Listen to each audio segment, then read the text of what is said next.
The bushfires are obliterating the cultural memory of Australia's Aboriginal people.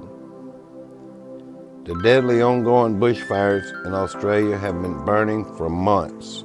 Around Christmas, however, the glittering orange flames grew closer to the community of East Gippsland in eastern Victoria, home to more than 46,000 people. Alice Pepper, an Indigenous community organizer with the Guna Kanari people among them. Her people are the traditional owners of this land, and some 3,000 Indigenous people still call this region home. When the fires came, they fled, just as their ancestors had nearly 200 years ago when European colonizers arrived only to massacre and separate families. Some of our people have lost their homes and everything in the fires, which have been very traumatic. The bushfires have become a traumatic event for the entire country, as the country's iconic wildlife suffers and the landscape turns black. But for the Aboriginal people, the fire crisis is especially traumatizing. Fire, an element Indigenous groups across the continent once lived in harmony with, is now putting their cultural and sacred sites are at risk. It's kind of like this trauma from being ignored and then trauma from the environmental catastrophe as well. Around the world, the climate crisis is threatening the very existence. In Australia, that's no different. But the same people most threatened by the flames also hold one of the solutions that could help protect forests in the face of climate crisis. Through mid-January, more than 26.4 million acres have burned this fire season in Australia. Though no data exists yet on exactly how many Aboriginal or Torres Strait Islander people have been affected by the fires, it's fair to say that these bushfires disproportionately impact Indigenous communities in Australia. New South Wales, for example, is where the fires are concentrated. And the state also has the highest number of Indigenous people in the country. The places where we know a lot of Aboriginal people live have been heavily impacted by the fires. These impacts are both on people in terms of the kind of direct impacts of fires, property loss, and even loss of life. But they're also about impacts on country and impacts to sacred sites and to heritage sites. And that's sometimes missed in this coverage. For the Yuin people in Mogo, a community southwest of the Australian capital of Canberra, the new year brought tremendous grief. Strong winds swept up the flames, forcing those residents to flee their homes just as their relatives down south in East Gippsland a week earlier. While residents may have gotten away, the town did not. Much of it was destroyed in the flames. 5 members of the Mogo local Aboriginal Land Council, an elected body that represents and supports local Indigenous groups, lost their homes. They even lost the council building itself, where they kept invaluable ceremonial items in addition to ecological data they were collecting to digitally archive along with relevant cultural history. When forests burn, Indigenous people all too often bear the brunt.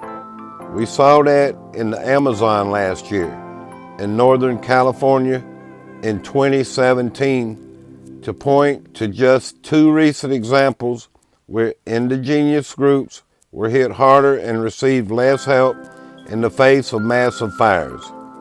That's to say nothing of the myriad ways the environmental and climate crisis harm indigenous people on top of historical injustices. And about those injustices, colonialism and genocide have decimated indigenous peoples around the world, leaving them with insufficient resources to successfully navigate the colonized world, or torturing those that opt to stay out of colonized society. Australia has a particularly fraught relationship with this past and genocide committed in the name of colonial expansion. About 30% of indigenous households there live in poverty. Their unemployment rate is more than twice that of non-indigenous people compared to other Western nations like the U.S. The Australian government has only recently begun to return stolen land to indigenous peoples. The Guna Lakana were the first to win some of their lands back from the government in 1965. Yet even today, the Australian government fails to recognize Australian indigenous communities as sovereign in the way that countries such as Canada and the US do. The consequences in Australia have proven destructive to both indigenous communities and the countryside, and the fires are partly a result of that colonial history. When indigenous peoples lost their land, they lost the right to care for their land. A common technique used by Australia's First Nations include using fire as a cultural resource to clear the forest floor and improve the health of the ecosystem, a sacred practice that ended at the colonialist land grabs. Extreme drought and record-breaking heat have fueled the fires, and this is absolutely a symptom of heating the climate. But poor land management made the situation that much worse. On a large scale, indigenous peoples are still not present in the management of their own traditional lands and waters.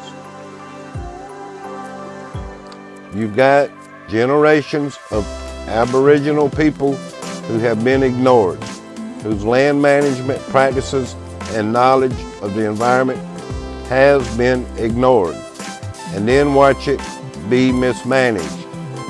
And these fires are a result of that mismanagement and that lack of understanding. Countless cultural resources and sites exist within the forests of Australia. Indigenous communities chip bark off trees to make canoes and a special type of basket called coolamans. The process leaves pock marks on the outside of trees while keeping them alive, and is why the trees are known as sacred scarred trees. These trees that dot the landscape are considered sacred. They're a direct connection to indigenous ancestors. Now many are likely gone due to the fires. These fires have obliterated entire forests, and with it, they're obliterating the cultural memory of our Aboriginal groups. The burning of these scarred trees is one very profound example of that impact. Budgie National Park, a sacred site to the Gunditjmara people that was added to the UNESCO World Heritage List last year, has been under constant threat from bushfires this season. So far, firefighters have succeeded in keeping the flames away, but the damage to the surrounding area will still impact local tourism even if cultural treasures are saved. For many First Nations communities, there can be an immediate economic impact should they have commercial ventures tied directly to country. Through reduced tourism or cultural workshops and wares for sale, a mission dedicated to restoring justice and equity across the continent wrote in an email to Eartha. Some sacred sites may be gone or forever altered, but donations have been coming to help communities cope with the loss of income and homes. This belongs to the communities, and at every step of the way, I'm ensuring that I'm speaking to community members, Morris told Eartha. For our people, stepping up to care for one another is our most trusted way of getting through a situation, and that's why we're trying to achieve with this. While the fires have offered, unfortunately, is a growing realization that Australia needs the ancient wisdom of indigenous peoples more than its leaders like to recognize. Lucky for them, communities have already begun to gift this knowledge to whoever cares to listen. Cultural burning workshops have sprung up throughout the continent. This practice may not save the entirety of Australia from the climate crisis, but it's an essential tool its people will need if they want even a chance to adapt to rising temperatures and more intense drought that are making the landscape more flammable. Dan Barber, an indigenous member of the Wurundjeri people, used to be a firefighter. He was used to seeing fire and the way it burned through forest. Sometimes the fires were intentional as part of hazard reduction measures. However, when he first saw a cultural burning ceremony in 2010, he knew there was something special about this method. It was unlike anything else that I've seen. It was just magic to watch. After the group conducting the ceremony dropped a single lit match onto their chosen point, he watched the flames move out into a 360-degree radius. He was used to seeing lines of fire, but this wasn't that. Cultural burning is like dropping a pebble in a pond and letting the waves ripple out, except in this case, it's fire, not water, doing the rippling. Barbara watched as the fire burned slow and low, giving lizards and insects an opportunity to seek shelter higher up the trees. Birds flocked to the fire, eating a buffet of grasshoppers that were trying to escape. Something about these fires felt right, Barbara said. That's why he launched the Corey County Country Fire Sticks Aboriginal Corporation, an initiative to conduct cultural burning for private and public landowners. He wants to help bring this burning into the mainstream because this type of burning gets rid of the vegetation that becomes fuel for the monstrous flames we see today. It also encourages new growth of grass, which the animals love to eat. Plus, these fires avoid the canopy, which is meant to be protected, Barbara said. It should never burn, per traditional indigenous law. In traditional times, you would have been punished for that. Barbara told Eartha, if you're burning the canopy, you're burning not only the shade that the trees offer, but you're burning perhaps the seed bed. You're burning habitat. You're burning flowers. That's where all the magic is. That's where all the things that sustain us are. Beyond the metaphysical, non-ingenious homeowners credit cultural burning techniques for saving their property from this season's fires. And in the Northern Territory, indigenous rangers are using this method of burning as part of a carbon offset program with oil and gas company ConocoPhillips since 2006. This slow burning has offset more than 2 million metric tons of carbon by preventing the types of massive fires that can burn through more vegetation and thus release more carbon into the atmosphere. While I'm no fan of partnering with fossil fuel giants, I am a fan of indigenous-led programs that reduce greenhouse gas emissions. That's just not what Australia needs, but the world as a whole, if we're going to stave off the worst of the climate crisis. That doesn't mean efforts should top in indigenous knowledge. Beating the climate crisis will require a lot more than that. It'll require bringing all the best minds together, scientists, indigenous elders, and community leaders.